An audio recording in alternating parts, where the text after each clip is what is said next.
மூட்டு வலி. மூட்டுங்கிறது பாத்தீங்கன்னா நம்மளோட கால் மூட்டுகள் வந்து நம்ம உடம்பையே தாங்கக்கூடிய வலிமை உள்ளது. அந்த மூட்டுகளை வந்து நம்ம ஹெல்த்தியா பாத்துக்க வேண்டியது ரொம்ப ரொம்ப முக்கியம். இப்ப சாதாரணமான வலி வந்ததுன்னா எல்லாரும் என்ன சொல்றாங்க, நான் இன்னைக்கு அதிகமா நடந்தேன் அதனால வலிச்சுது, இல்ல நான் இன்னைக்கு அதிகமா வேலை செஞ்சேன் அதனால மூட்டு வலிச்சுது அப்படின்னு சொல்றாங்க. முக்கியமா நீங்க தெரிஞ்சுக்க வேண்டியது, அந்த மூட்டு ஹெல்த்தியா இல்ல, நீங்க அதுக்கு தேவையான அளவுக்கு எக்ஸசைஸ் கொடுக்கல.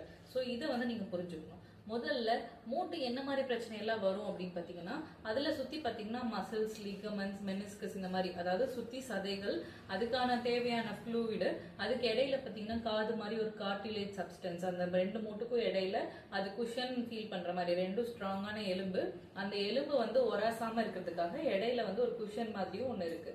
இது எதுல என்ன டேமேஜ் ஆனாலும் உங்களுக்கு வந்து மூட்டு வலி வரும். ஒரு ரெட்னஸோ ஸ்வெல்லிங்கோ ரொம்ப நீண்ட நாள் வலியோ தூங்கி எழுந்தாலும் வலியோ வந்ததுன்னா உடனடியா நீங்க வந்து டாக்டரை பார்க்கணும்.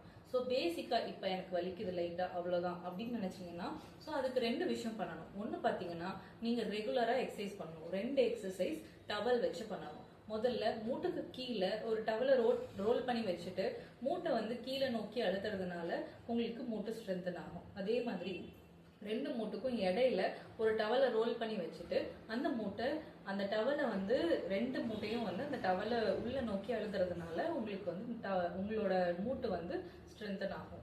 இது ரெண்டும் போக கேபேஜ் பேக்குன்னு சொல்லுவாங்க. அதாவது முட்டைக்கோசுடைய அவுட்டர் லேயரை வந்து லைட்டா தோசை தவாலையோ ஏதோ ஒண்ணுல வச்சு சூடு பண்ணி அதை மூட்டு மேல லைட்டா போட்டுட்டு ஒரு 15 நிமிஷம் கழிச்சு எடுத்தீங்கன்னா உங்களோட மூட்டு வலி நல்லாவே குறைஞ்சிரும். இது ரெண்டையும் ட்ரை பண்ணுங்க. பிளஸ் ரொம்ப நாள் மூட்டு வலி இருந்ததுன்னா ப்ராப்பரா என்ன அதுக்கான ஸ்டெப்ஸ் எடுக்கணுமோ அதை எடுங்க. Thank you all.